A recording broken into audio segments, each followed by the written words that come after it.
Buenas noches, amigos que nos siguen diariamente aquí en Desafío. La cantidad de personas con hambre en el mundo había venido disminuyendo a partir de la década de los 2000. Sin embargo, de 2015 a la fecha, el hambre ha crecido en el mundo y sobre todo con el COVID ha crecido mucho más. Por eso yo quiero presentarles en esta primera parte de su programa un trozo de la palabra del expresidente, exministro de Agricultura, Hipólito Mejía, quien al presentar el libro nuestro detalla lo que son elementos esenciales para que nuestra agricultura pueda aprovechar el déficit alimentario que hay en el mundo y al mismo tiempo combatir la pobreza rural y de los grandes barrios. Vamos a ver esa palabra del expresidente Hipólito Mejía. Agradezco al colega Adriano Sánchez Rojas su gentil invitación a prologar su libro titulado La nueva agricultura, el cual se pone a circular en este magnífico acto. Hoy la agricultura dominicana está siendo revalorizada en gran medida por el impacto que está teniendo la pandemia del COVID-19 en toda la sociedad dominicana. En efecto, esta pandemia ha puesto en evidencia la necesidad impostergable de garantizar nuestra seguridad alimentaria, así como de aumentar las exportaciones de bienes agroalimentarios para generar divisas. El libro que hoy se presenta es un documento de mucho valor para alcanzar esos dos objetivos, así como para lograr el mejoramiento de la calidad de vida de los pobladores rurales. El autor está probadamente calificado para referirse a estos temas, por el hecho de que tiene una larga experiencia en el campo agrícola, en la vida política partidaria y en el complejo mundo legislativo. Un hito importante de su carrera es el haber ocupado la administración del Banco Agrícola de la República Dominicana. Esa rica experiencia contribuye en su enfoque sea un verdadero ejercicio integral para enfrentar lo que ha pasado en el mundo rural dominicano en los últimos 100 años, así como en lo que debemos estar hoy para mejorar la producción agrícola en el país. Este libro está organizado en 9 capítulos, los cuales sirven en primer lugar para explicar los hechos más sobresalientes ocurridos en el mundo rural desde el año 1920 hasta la fecha. Y en segundo lugar, para hacer propuestas concretas que contribuyan a hacer realidad lo que el autor entiende que debe ser la agricultura dominicana en los nuevos tiempos. En su esfuerzo por mostrar la dimensión histórica del mundo rural dominicano, el autor dedica todo el capítulo a explicar su visión de lo que ha ocurrido en el régimen de la tenencia de la tierra en nuestro país. El autor sitúa su propuesta en el marco de un plan integrado para el desarrollo agropecuario, agroindustrial y rural. Como prologuista de este libro, valoro en su justa dimensión la pertinencia de esas propuestas que hace mi entrañable amigo Adriano Sánchez Rojas. En efecto, la agricultura sigue siendo en nuestro país una actividad económica fundamental, a pesar de que su aporte al Producto Bruto Interno disminuyó de 20.1 en el año 1977 hasta el 4.9 en el año 2009. Esa no es una cuestión puramente de nosotros, es de todos los países latinoamericanos, países subdesarrollados. Más aún, la pandemia que hoy nos afecta nos ha obligado a mirar hacia el campo como un sector estratégico vital para la sostenibilidad de nuestro desarrollo. Hoy resulta más importante que nunca que el gobierno y el sector privado trabajen de manera conjunta para potenciar nuestra agricultura y convertir nuestras ventajas comparativas en ventajas competitivas. En efecto, nuestra agricultura es uno de los recursos fundamentales que tenemos para alcanzar la seguridad alimentaria, generar divisas mediante las exportaciones, crear empleos de calidad y suplir los alimentos que demanda la industria turística dominicana. Coincido también con el autor en que el éxito de la agricultura en el país tiene que descansar en una sólida plataforma institucional que articule la investigación, la capacitación y la extensión agrícola. Es de esta manera que lo mejor que podríamos hacer, lograr, es la rentabilidad y la eficiencia de la agricultura dominicana. En su intención de hacer aporte sustentable en favor de nuestra agricultura, Adriano Sánchez Roa concluye su libro con una propuesta de ley general del sector agropecuario y el desarrollo rural. Esa importante propuesta ha sido presentada a profesionales agrícolas, a diversas instituciones que representan a los productores agropecuarios dominicanos, a los miembros de la Comisión Agropecuaria del Senado de la República Dominicana y a numerosas personalidades de la vida pública dominicana. Felicito a Adriano de todo corazón, tanto por las propuestas antes mencionadas como por haber escrito este libro. Mi deseo es que esta importante obra pase a ser un referente en el debate sobre el presente y el futuro de la agricultura y el mundo rural de la República Dominicana. Muchísimas gracias. Quisiera acompañar a ustedes en este análisis ponderado e importante, pero me he metido en la pandemia de lo que es un expresidente. El día pasado yo lo califiqué de un toro gordo, capao, pero parece que no me han podido capar y sigo en el medio molestando. Así que lamento no acompañarle por más tiempo, pero yo participaré a tu lado en el análisis y la ponderación de estas actividades. Reconozco que ya yo paso a la curvita de la Paraguay, pero hay gente más vieja que yo. Entonces, mis amigos, lamento no quedarme con ustedes discutiendo.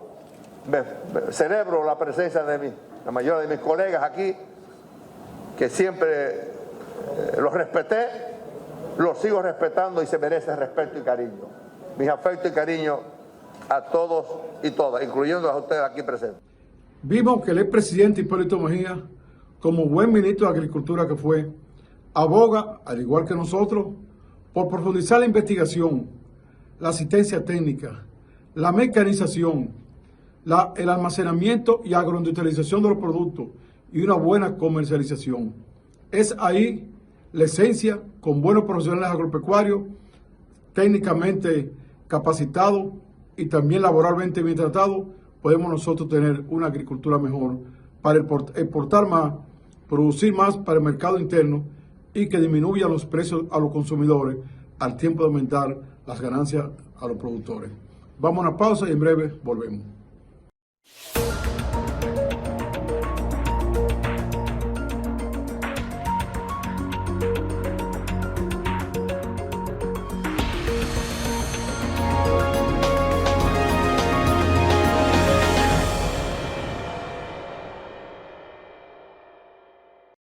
En este bloque vamos a presentar en la conversación que tuvimos con la doctora Rosely Vargas en el programa República de la Verdad. Fueron temas políticos, de agropecuaria y también del asunto haitiano muy importantes. Veamos esta conversación en República de la Verdad con Rosely Vargas. Amigos, gracias por seguir con nosotros en República de la Verdad. Y como les había dicho antes de irnos a la pausa, estamos ya en nuestra entrevista central y nuestro invitado de hoy, buenas tardes, Adriano Sánchez Roa. Buenas tardes, yo quiero sumarme a los que te están felicitando y augurándote éxito aquí en el programa, que yo pienso que ha arrancado con buen pie, el poquito que pude ver, de manera que sé que tú vas a aportarle mucho al país en estos debates y también va a crecer más en tu profesionalidad. Muchísimas gracias, señores. Adriano Sánchez Roa, ya decíamos antes de irnos a la pausa, fue senador por la provincia de Elías Piña, pero de las cosas que lo traen aquí en este momento, yo entiendo que son de los temas interesantes, es que Adriano también es el secretario de Asuntos Agropecuarios del PLD y es el presidente del PLD en Elías Piña. Y bueno, la gente dice, vamos a empezar por lo político, y permítame usted, la gente dice que la Fuerza del Pueblo tiene su candidato presidencial ya preseleccionado, que sería Leonel Fernández, y la gente ve al presidente Luis Abinader como el eventual candidato presidencial del PRM. Sin embargo, el PLD tiene varios precandidatos ya que han salido a la luz pública y mucha actividad. Empecemos por ahí. ¿Cómo ve usted actualmente la situación del PLD y ese activismo que ya tienen estos precandidatos? Mira, lo primero es que hay que decir que el PLD en términos de candidatos para el 2024 está bien, porque tiene precandidatos que cualquiera de ellos tiene muchas condiciones para ser buen presidente. De hecho, el problema nosotros que tenemos mucho. Yo lo que espero es que nosotros hagamos todo un método que deje satisfecho a todos los que aspiran, porque si tú hablas, por ejemplo, de Margarita tiene ya una carrera de Estado que nadie la puede negar. En el caso de Domínguez Brito, se ha visto su ejercicio, cómo se le dio bien. En el caso de Abel, tú has visto que Abel tiene ejercicio como síndico y como presidente de la Cámara, bueno, Sí. y así están también las otras dos compañeras. De manera que yo, por ejemplo, he optado en Elías Piña, que cada vez que va uno, destaco lo positivo que yo entiendo de cada uno. Lo hice con Domínguez Brito, que fuimos senadores juntos ahí, con 2 curules juntas, y pude, y que lo conozco, y sé de su calidad con Domínguez Brito. Lo hice con Abel ahora el pasado sábado, que siendo presidente de la Cámara de Diputados, yo logré la aprobación de algunas leyes, que interactuamos también, de manera que yo pienso que vamos bien. Lo que hay que buscar un método que deje satisfecho a los demás para que no haya conflicto interno. Quise iniciar precisamente por el tema político porque hay mucha gente que cuando lo vio recibiendo a Francisco Domínguez Brito en Elías Piña y lo vio en su actividad, mucha gente dijo, bueno, Adriano Sánchez Roa está apoyando a Domínguez Brito, pero usted efectivamente recibió también a Abel, que estuvo ahora en la provincia. Es que son dos amigos. Domínguez Brito fue a mi casa y como amigos, repito, tuvimos 4 años interactuando. Hay leyes, por ejemplo, como la ley de la municipalidad, que la llevó él conmigo, que era su vecino. Y hay leyes también de las que yo tenía, que también él contribuyó. Es decir, igual que Abel, yo en ese sentido, yo lo que hice fue destacar de manera sincera lo que yo creo de cada uno, y eso hice, destacar las cosas positivas que tienen cada uno de ellos. Bueno, ya se verá en su momento entonces cuando vayan los demás precandidatos también al presidente del PLD de la provincia recibiendo a los demás precandidatos.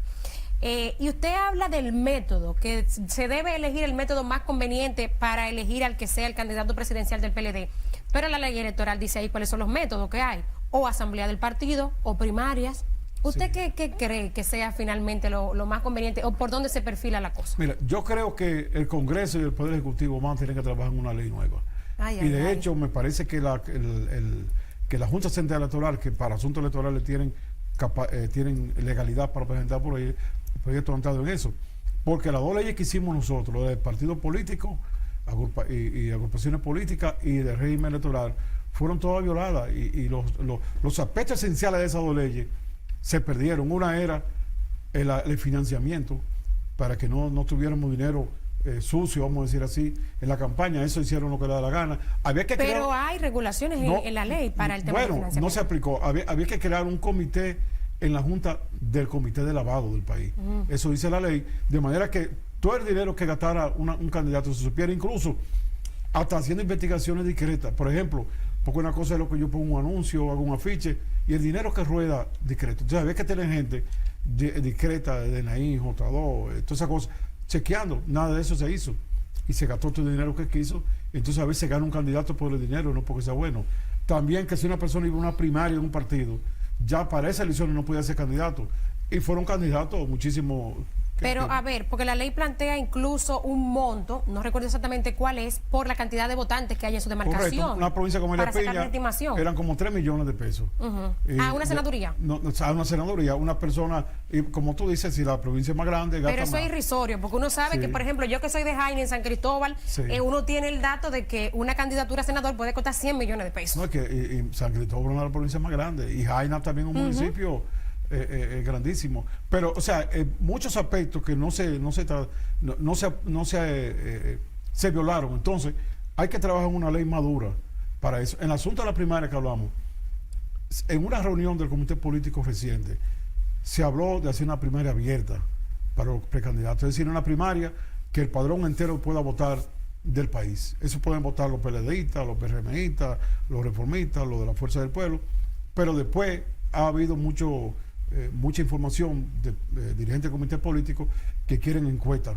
Entonces, tenemos las encuestas, la primera cerrada, que es con el padrón del partido, o la primera abierta. Un partido en la oposición no debe ser la primera abierta. Yo abogaba por la primera abierta cuando éramos gobierno. ¿Por qué yo digo esto? Porque en una primera abierta, un gobierno puede influir mucho. Y un partido de oposición lo influiría mucho. Ahora, si el gobierno eres tú, ya es diferente. Entonces yo creo que lo que correspondía en la primaria a nivel, como lo hizo el PRM. Pero yo creo que la ley permite que la organización política decida si cerrada o abierta. Lo que sí es que indiscutiblemente son simultáneas. Eso se decide en una asamblea. En el caso de nosotros, el comité político que lleva la propuesta al comité central, que somos más o menos 1.300 miembros, y entonces ese organismo decide cómo se va a hacer. Eso sería. Entonces yo creo que el método es muy importante para dejar satisfecho a los que no ganen. Bueno. Eso sería. Tremendo trabajo que tiene el PLD, porque sin duda tienen precandidatos de altísimo perfil. Sí. Domínguez Brito, un hombre que fue procurador, que fue ministro. Abel, que como usted ha dicho, tuvo una gestión importante frente a la Cámara de Diputados. Y Margarita, bueno, expresidenta de la República. Permítame ahora, porque veía unas declaraciones que daba Abel durante su recorrido a la provincia de Elías Piña, diciendo él que el reforzamiento de la seguridad en la frontera es virtual. Usted que me dice que estuvo allá este fin de semana, que recién acaba de venir de Elías Piña, ¿cuál es la situación real? Mira, es que la frontera, es casi imposible proteger la frontera metro a metro. Porque tenemos una frontera de 381 kilómetros. Que cuando tú lo miras por la facilidad de combinar la frontera, se convierte en más de 1000. Porque hay montañas, lugares difíciles. Entonces, en ese sentido, el país no tiene condiciones de proteger la frontera total. Ahora, yo pienso que con respecto a lo que es Haití, somos nosotros, la frontera más o menos está siendo protegida porque, por ejemplo, en Elías Piña hay un batallón que no lo había.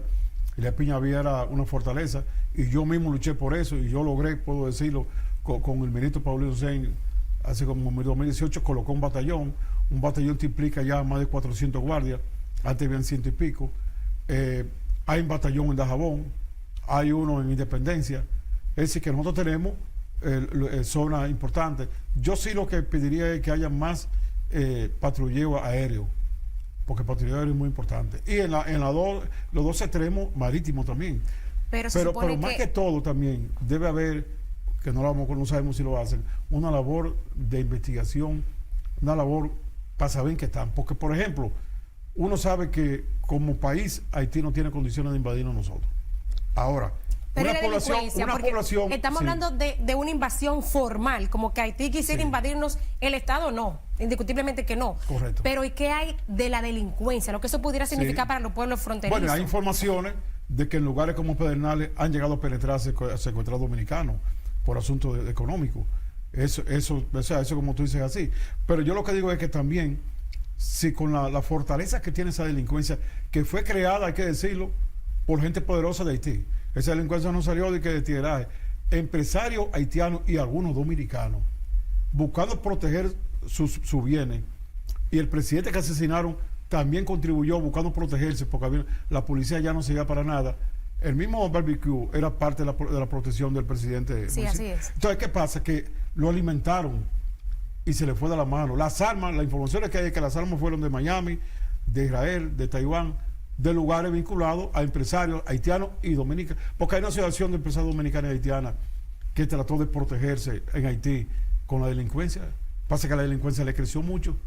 Y de hecho, el presidente que asesinaron era parte de esos empresarios. Y para mí influyeron para que él fuera presidente. Y hay que decir, tú no estás viendo el comportamiento de Barbecue, que parece como que el hombre lo están asesorando. Ya un hombre que habla en ruedas de prensa y cosas. No, está siendo muy estratégico. ¿Entiendes? Entonces hay que decir que lo que está haciendo es muy estratégico. Entonces, la frontera dominicana, ¿qué necesita para que haya más protección? Que económicamente activen más esas comunidades. Porque al final de cuentas, quienes más pueden proteger la frontera somos los mismos habitantes de allá. Pero como un habitante tiene miedo, no tiene tierra, no tiene nada, se viene para acá. Sí. Pero si logramos fortalecer todas esas comunidades, eso es muy importante. La frontera tiene cerca de 4 millones de hectáreas de tierra cultivable.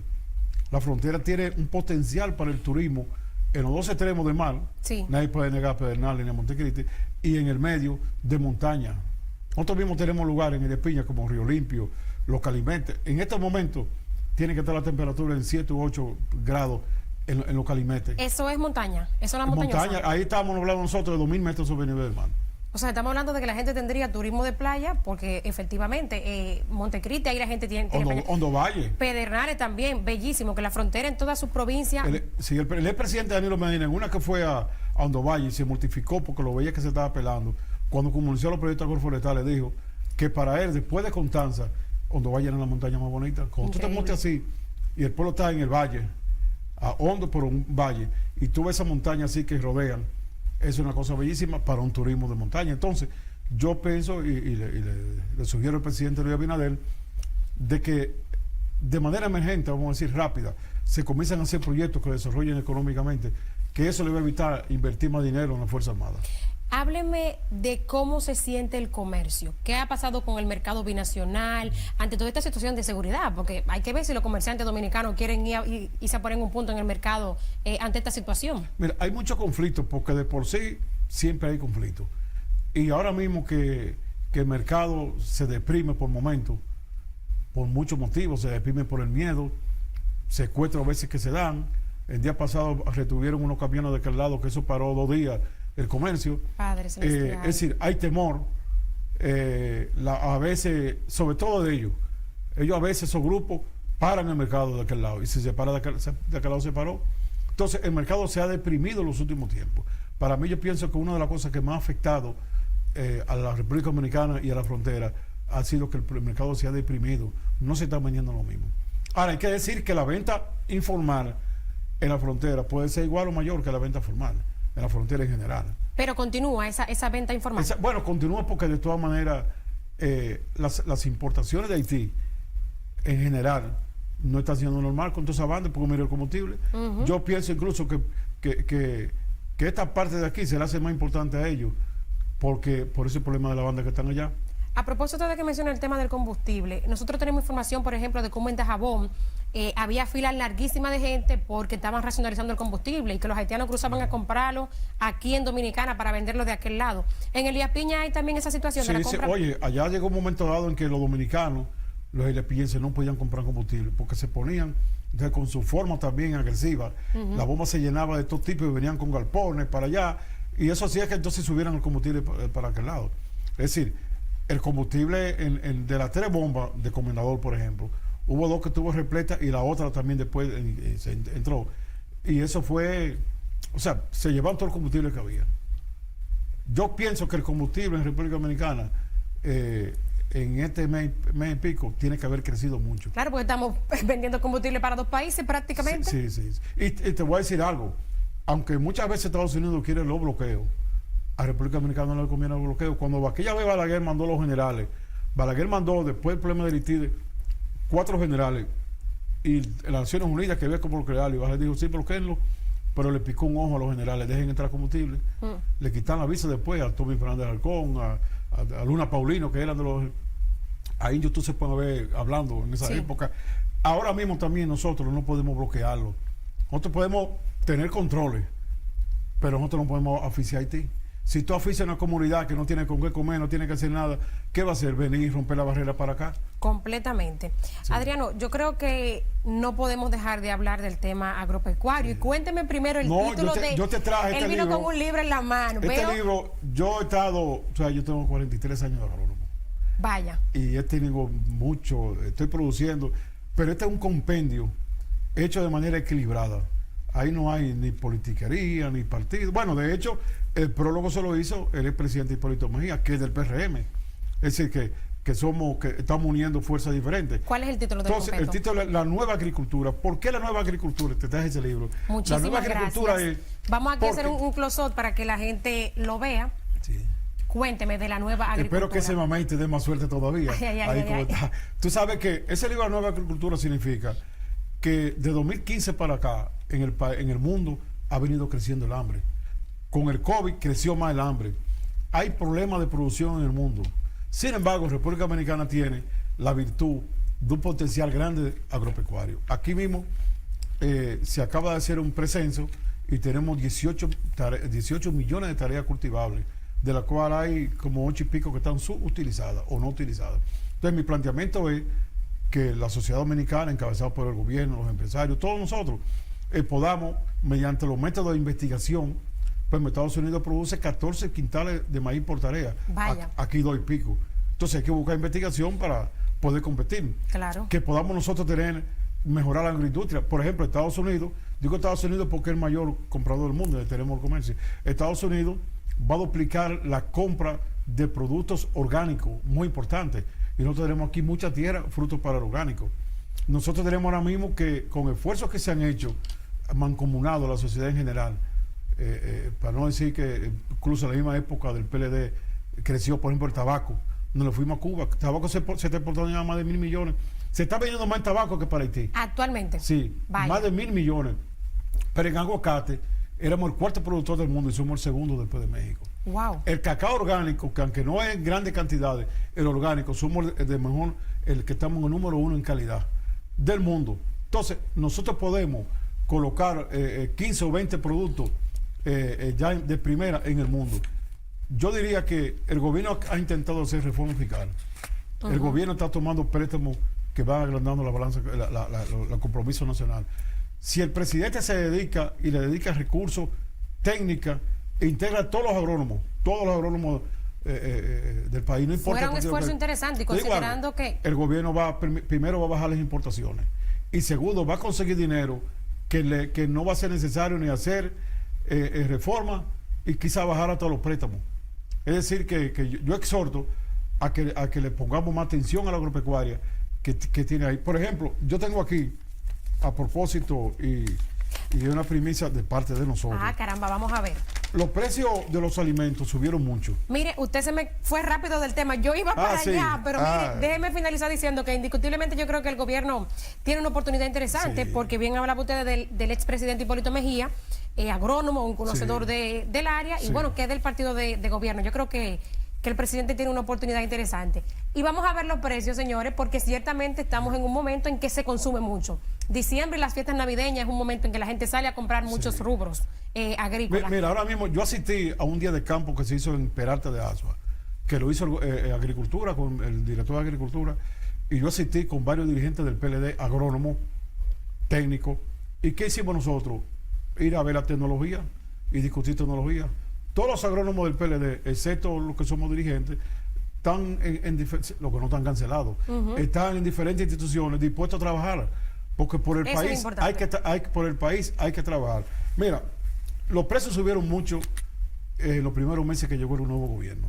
No era para menos, yo creo que no era quizá un tema de gobierno. Tenemos que recordar el tema de la pandemia. Sí, pero le faltó planificación, porque a veces, por ejemplo, vamos a poner, vino la peste porcina africana. ¿Cómo llega? Llega por un descuido, porque 3 o 4 meses antes fue alertado por la prensa, los productores de Montecristi y de Dajabón se descuidaron, la agricultura dio un informe de que no era nada y vino ahí. Si van a sacrificar los cerdos, sabemos que va a aumentar otra carne, el pollo. Así Entonces, es. ¿por qué no ponerse a criar pollos con anterioridad? Pero con este cuadro... Subió muchísimo el pollo, así fue. Con este cuadro yo lo que quiero decir es que algunos temas, como el tema de Haití, el tema de la corrupción, han apagado el tema de los precios, pero los precios se han quedado hartos.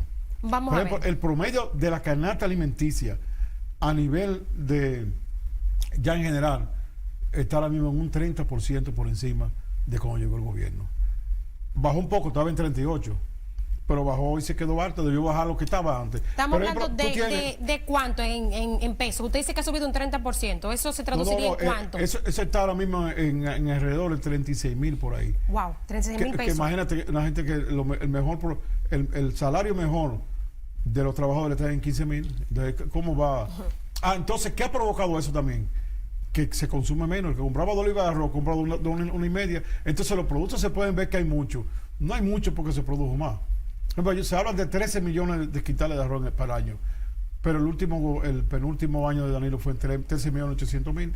13 millones de quintales. Y Danilo produjo 13,800,000. Para los próximos 6 meses. Mire, nos queda poquito tiempo. Entonces, Vamos a ver cuáles son los precios que usted rápidamente, tiene ahí. el arroz estaba en agosto de 2020 en 22.1 pesos por libra. Hoy está en 30 promedio, Ahí. 50. La habichuela estaba en 50 y está en 80. El plátano bajó. Hay que decirlo. Está a 10 pesos el plátano, según yo tengo entendido, en algunos mercados se puede encontrar en 10 pesos. Pero, por ejemplo, el guineo subió, la yuca subió, la batata subió. El pan lo venden a 5 pesos por lo más pequeño, es decir, que subió. Nosotros tenemos, el ajo subió enormemente, de 90 a 140. El azúcar de 20 a 25. El pollo de 48 a 70. La carne de res de 109 a 169. Eso es un promedio que sacamos de supermercado, colmado, pulpería, de la capital, de pueblos pequeños, un promedio. Sí, porque hay que ver, hay veces que uno encuentra precios mucho más bajos dependiendo de la zona de la que uno compre. Entonces, ¿qué yo creo? Y yo pienso que los políticos y nosotros la oposición hacemos más contribuyendo en favor del pueblo que criticando. Esa es la actitud mía. Sin duda. Y ha sido siempre mi actitud, siempre. Que yo pienso que el presidente debe buscar política como esa o otra, política para aumentar los rendimientos por tarea. Porque hay otra cosa, se redujo la ganancia de los productores un 17%, ganan menos los productores. Entonces, hay que buscar aumentar la productividad, aumentar la calidad y sembrar las áreas que no están sembradas. Un asunto que hay que hacer, y yo comencé a trabajar como agrónomo del gobierno de Hipólito, y yo he dicho que la gestión que hizo Hipólito a mí me gustó. Es más, la resolución que se hizo, reconociendo a Hipólito en el Senado, que se aprobó con el PRM, la elaboré yo. ¿Por qué? Mire qué bien. Porque la agricultura hay que poner a todo el mundo a trabajar, no importa el partido que sea. Señores, muy buena conversación la que hemos tenido hoy. Muchísimas gracias. Don Adriano, ex senador de la provincia de Elías Piña, presidente del PLD en esa provincia y secretario de Asuntos Agropecuarios del PLD. Miren aquí, para el que le interese el tema, salgan a buscar su compendio, La Nueva Agricultura de Adriano Sánchez Roa. Muchísimas gracias, Adriano. Y éxito aquí. Señor. En esencia, puedo decirle que lo más importante de esta conversación con Roseli Vargas fue que nosotros como nación debemos apuntar a desarrollar la zona fronteriza. Esa franja con una economía mejor, con las personas sedentarias ahí sin tener que salir para otras ciudades, es el mejor muro, es la mejor forma de proteger la República. De manera que queremos dejar esa moraleja por su importancia. Vamos ahora entonces a escuchar los comentarios siempre profundos, enjundiosos, de nuestro amigo Aristipo Vidal.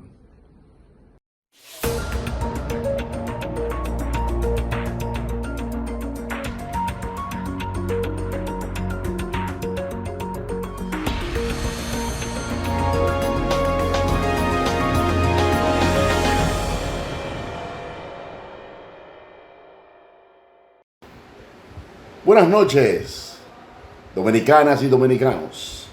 Con mucho placer, su servidor Aristipo Vidal comenta con ustedes en la actualidad, último segmento de su programa Desafíos por esta Digital 15 y Telemicro Internacional. Lo importante, lo más importante para ser comentado ante ustedes.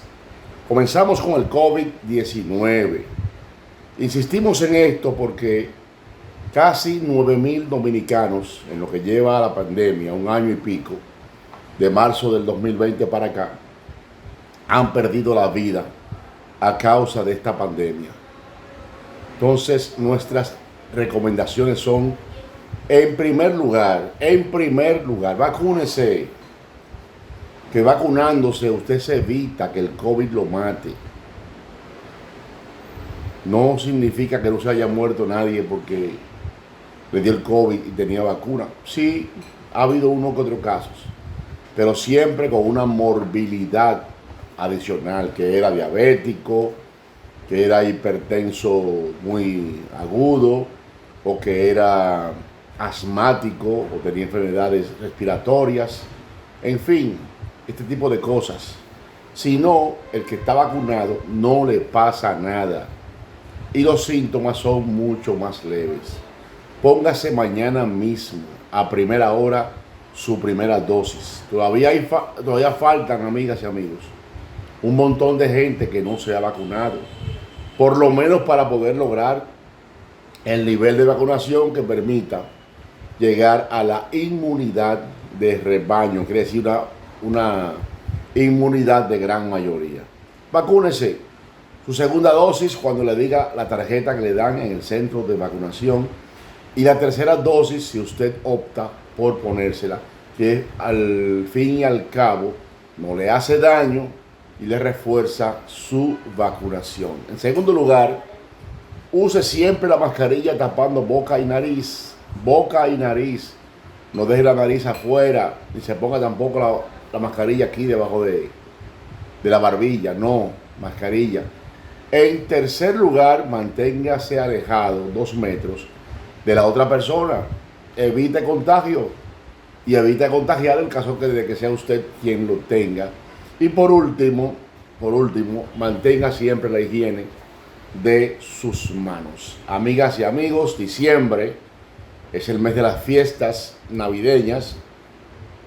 Hay más dinero en la calle, fruto de la regalía pascual o sueldo 13. Algunas empresas agregan otros sueldos, el 14, que es un bono. Y hay otras que pagan la bonificación del año, de todo el año de trabajo fiscal.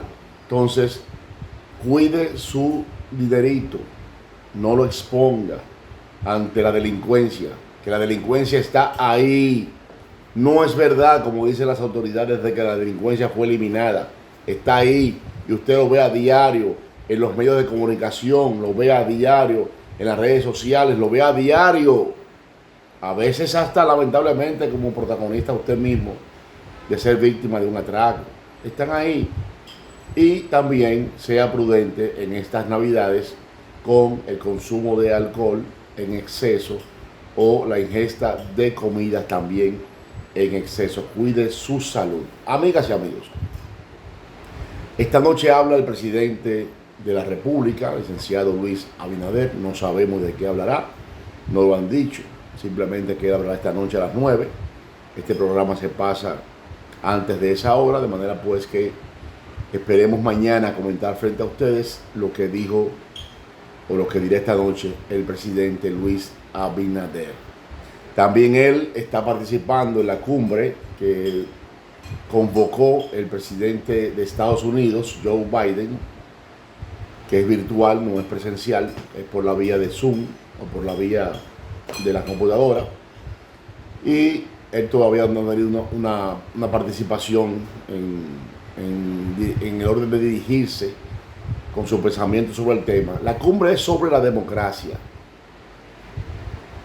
y yo estoy de acuerdo que esa cumbre se haga y ojalá que se haga anual, pero convocada por entidades como las Naciones Unidas, ¿verdad? Que no discrimina a nadie, porque esta cumbre discrimina. Los países del mundo son más de 202, 203, y resulta que aquí participan unos 100, la mitad. ¿Qué quiere decir con la otra mitad? ¿O qué pasa con la otra mitad?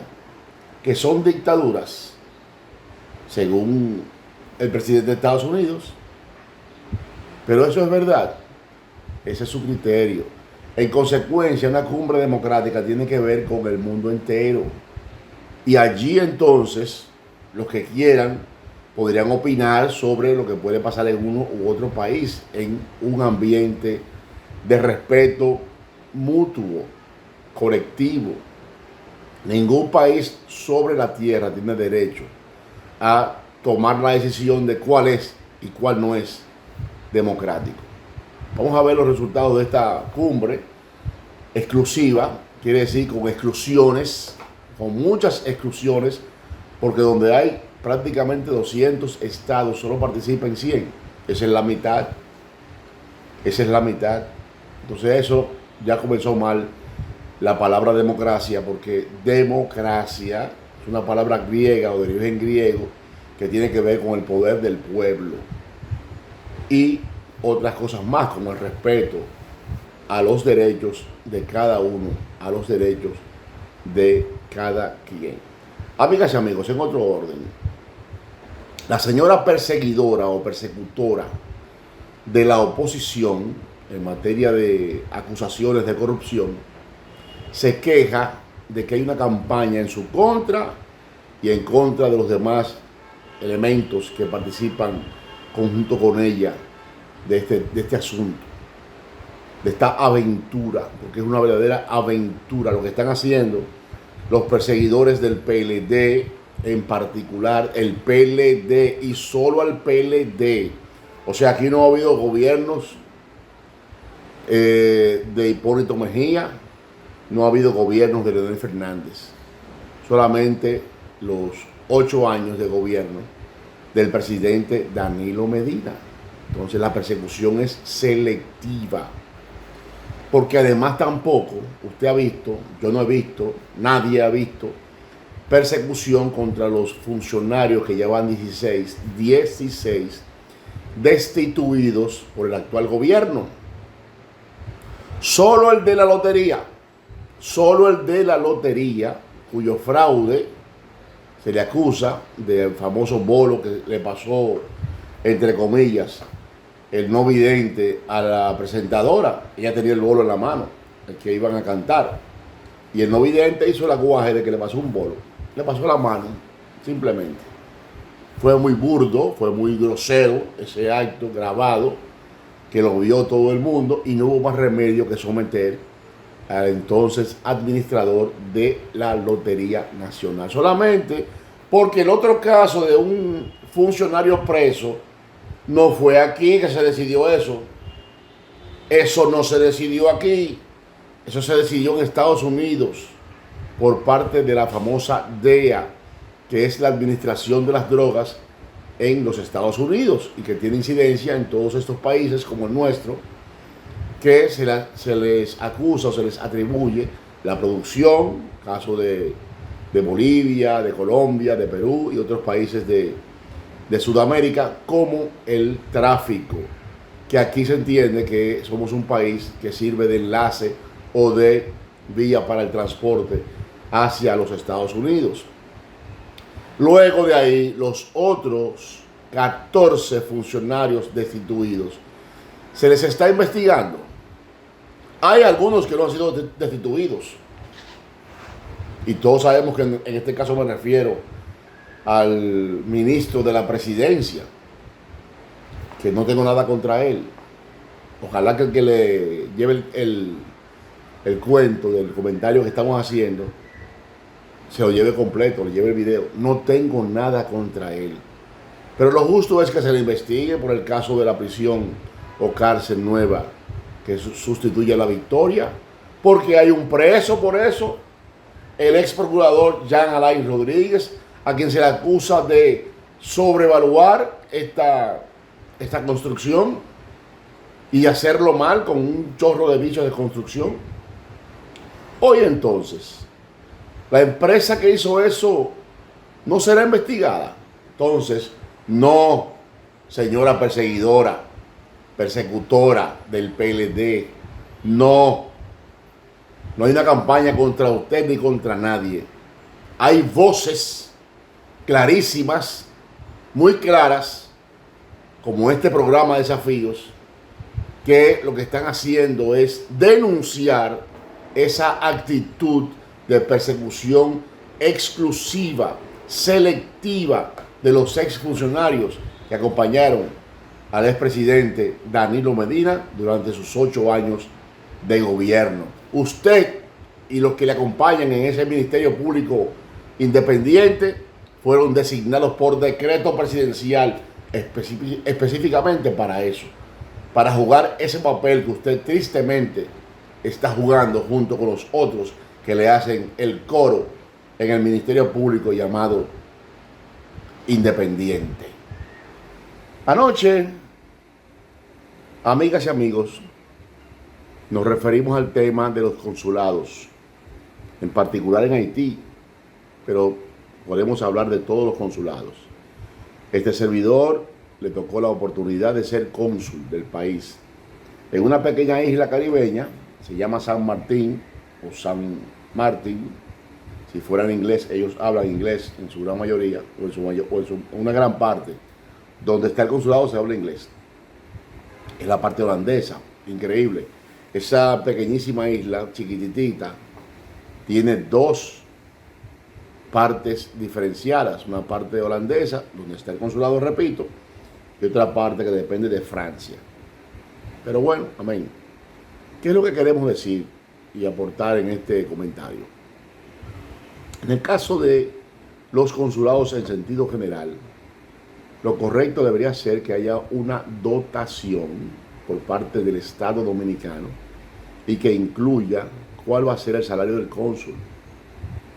Claro, hay que diferenciar el cónsul, por ejemplo, de New York, donde hay 1 millón de dominicanos, al cónsul de San Martín, que acabo de mencionar, donde aunque hay dominicanos, en alrededor de unos 20,000, mal contados de acuerdo con las propias autoridades de allá, ¿verdad? No es el mismo ajetreo que se tiene en New York o en Madrid, donde hay también una cantidad enorme de dominicanos, o en San Juan de Puerto Rico. No es lo mismo. O el cónsul dominicano, qué sé yo, en Los Ángeles, que aunque hay dominicanos en esa ciudad de Estados Unidos, pero no tanto como New York. Entonces debería pagarse de acuerdo con el trabajo. Pero ¿qué es lo que pasa en la actualidad? Por ejemplo, en Haití. En Haití, los 5 cónsules dominicanos, hay 5.